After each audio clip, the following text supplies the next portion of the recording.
welcome to our first candidate. We have Michael Meehlhause here tonight as our guest for our first candidate for mayor of Bemidji. How you doing there, Mike? That's a loaded question right now with, as of this, 8 days to go, but I'm doing good. How are you? Pretty good.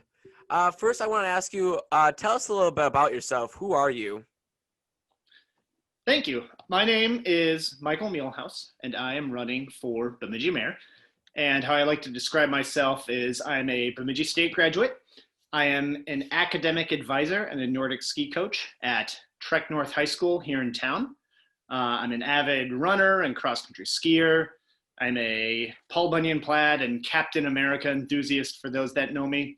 And for the last 8 years, I have represented Ward 1 on the Bemidji City Council.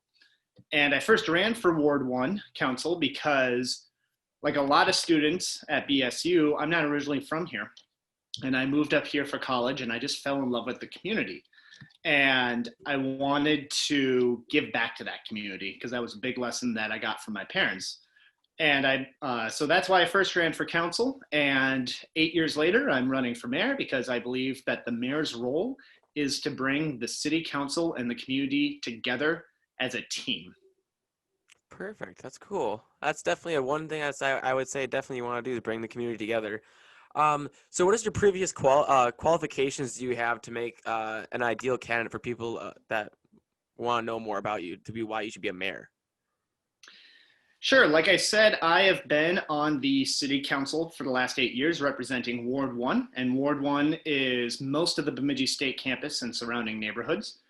And one of the big lessons I've taken from that time is that, as I said earlier, the mayor is kind of the captain of the team. Right now, the official duties of the mayor are they chair the city council meetings, they sign the official documents, they give a state of the city address. But at the end of the day, the mayor is actually only one vote. So the current mayor, Rita Albright, her and I have the exact same voting power. So the role of the mayor, as I said, is to really build consensus with the rest of the 6 city council members and take their vision and their ideas and listen to the members of the community to build a vision for the city of Bemidji.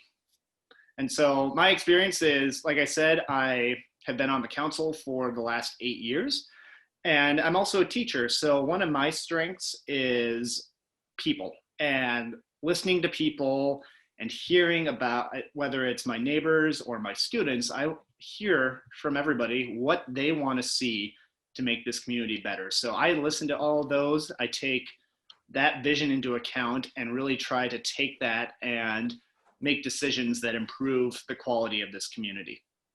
For sure. And you say you want to help the community a lot. What is your plans to help this community then?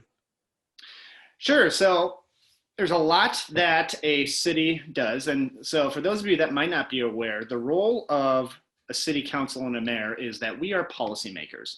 And city government, what we do is we provide essential services for a city. That includes making sure we're maintaining streets and the water and sewer underneath it. We're ensuring clean drinking water and also treating our wastewater at the end so it doesn't pollute our lake and river. We provide fire protection, police protection, and we provide amenities such as parks. And those are things that once you have a good city like that, you provide those essential amenities for a community. And so, like I said, the vision for this community, the mayor is one person. The mayor works to build consensus for that vision. My personal vision is I want to focus on things like one of my big passions is sustainability. So I want to make sure that we're passing policies that protect the quality of our water and our river and make sure that we're protecting our North Woods because the nature around us is a big draw to this community. It's part of the reason I fell in love with it. BSU in particular, how can you say no to a beautiful campus on the shores of Lake Bemidji like that? I'm sure a lot of students would agree with that. I want to make sure that we're maintaining our public infrastructure. So that's not only our roads and water sewer, some of the things that you don't necessarily see, but as a community right now, we're making sure that we're addressing pollution in our drinking water. We're building a new water treatment plant as we speak to address that.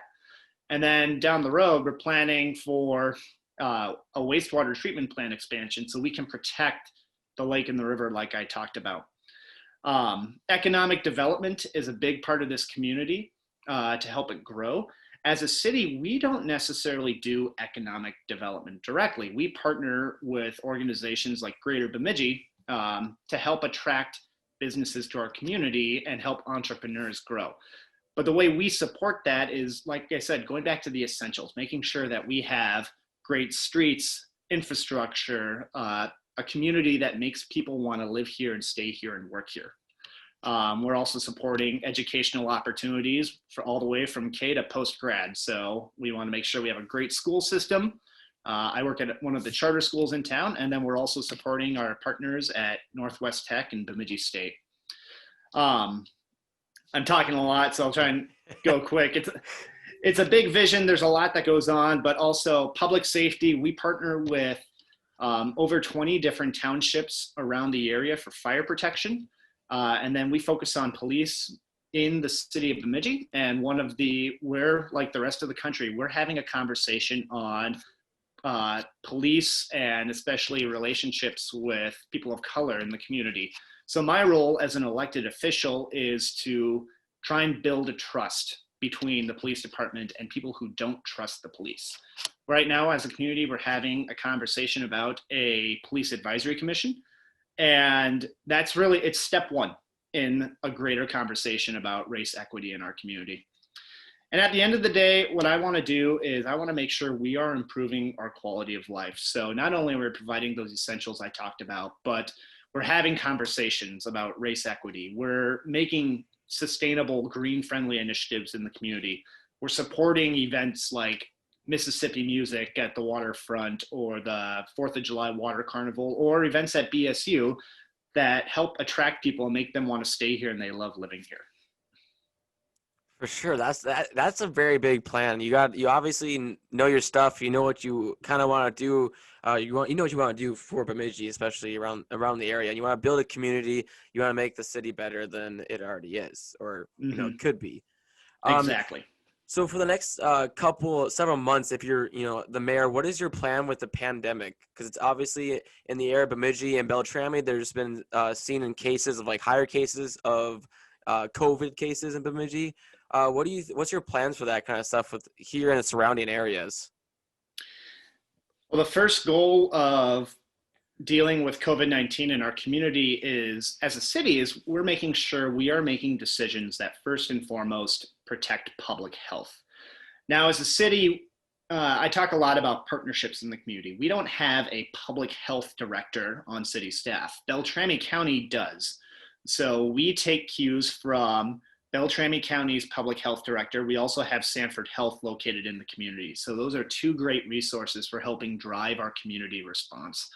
I know both of those entities will come to the city council every couple of weeks now and give an update on the community.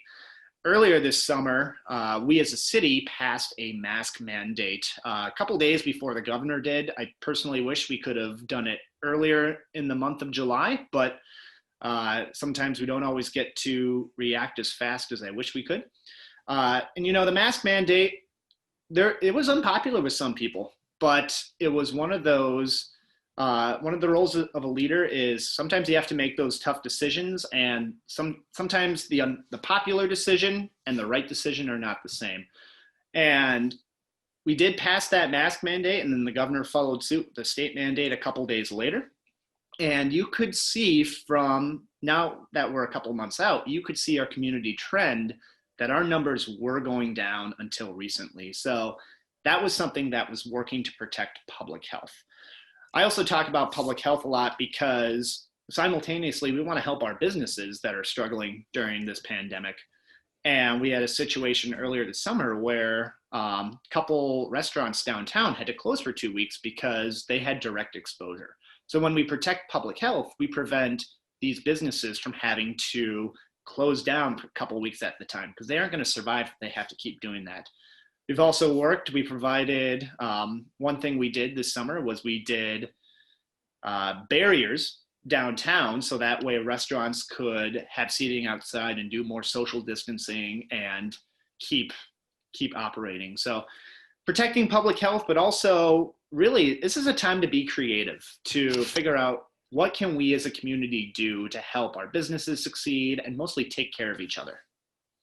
Yeah, for sure. And now that you were bringing up the topic of businesses and stuff like that around the area, what are your some of your plans to assist these local businesses during COVID-19?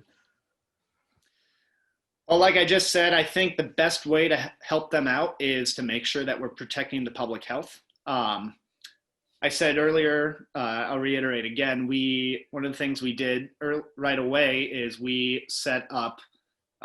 We did some temporary ordinance changes, and we, as a city, rented those barriers so that restaurants, for example, downtown could set up outside.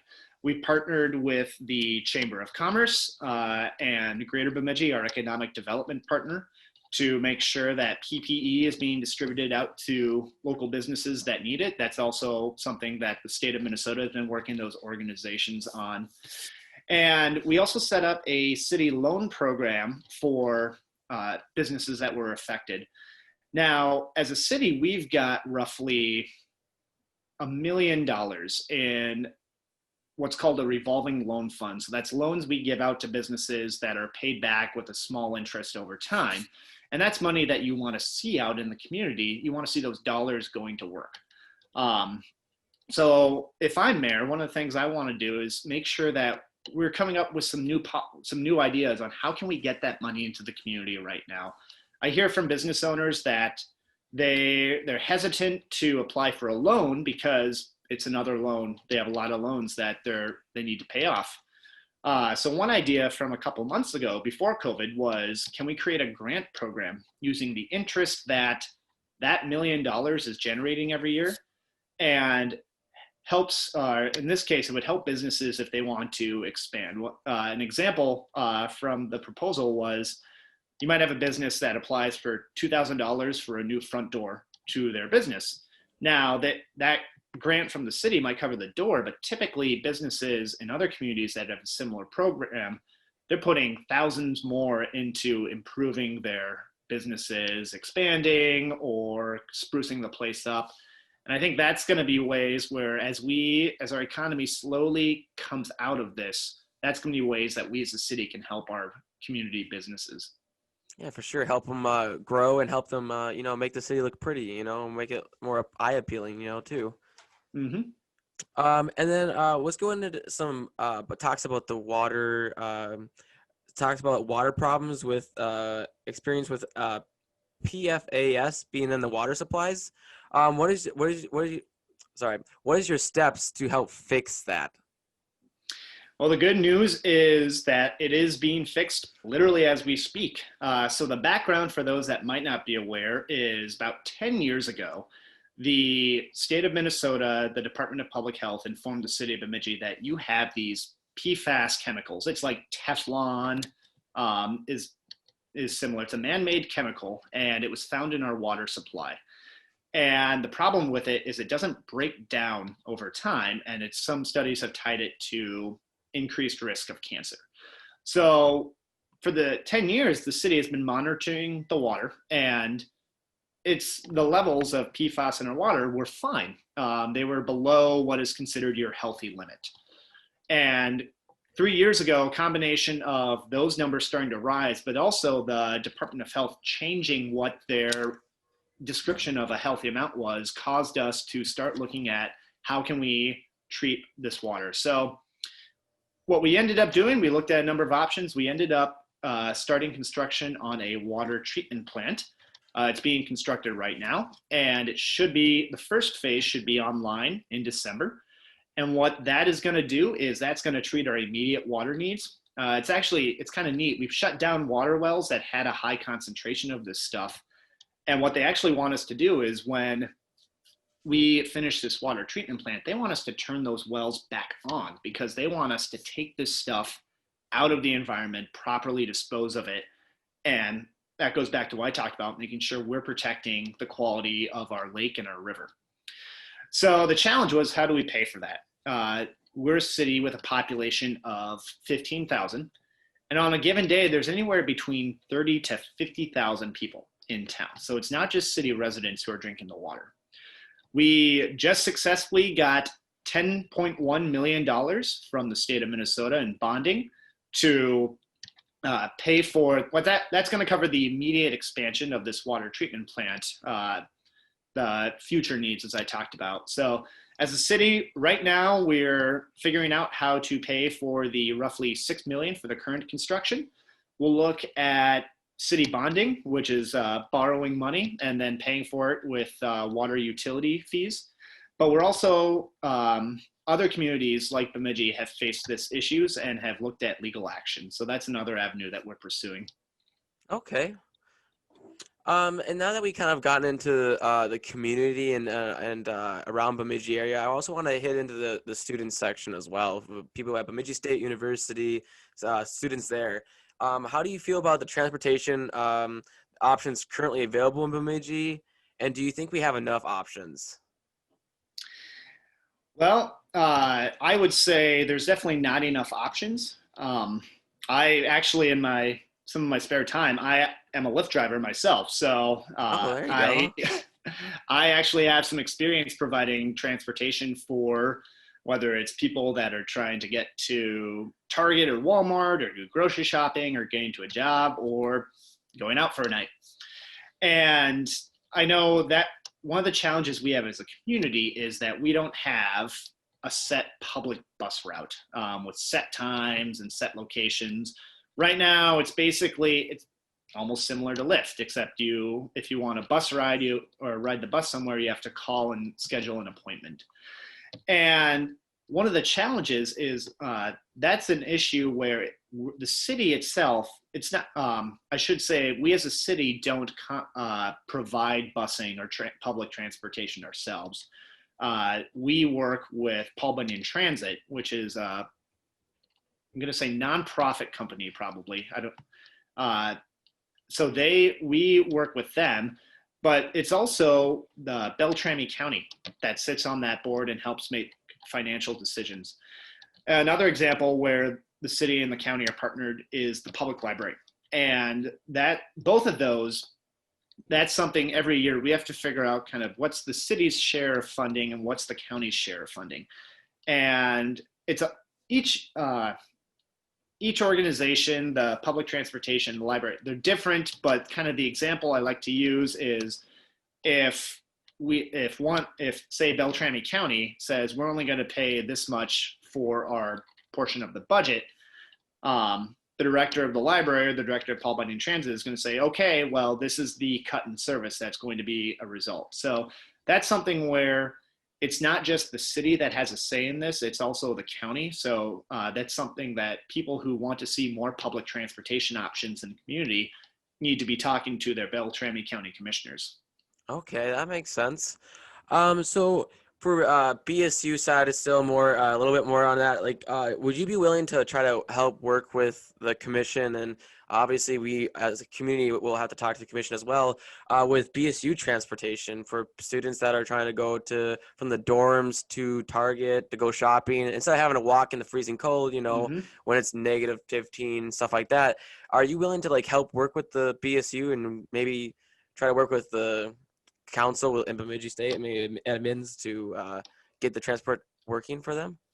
Certainly. In fact, I don't think should have mentioned this. When 10 years ago, when I was a student, I was actually Student Senate co-president at the Oh, time. there you go. And one of our initiatives, and I know it's popped up a couple times, I forget what it's called, but it would basically be a vehicle on campus that students could use at any time for purposes like that.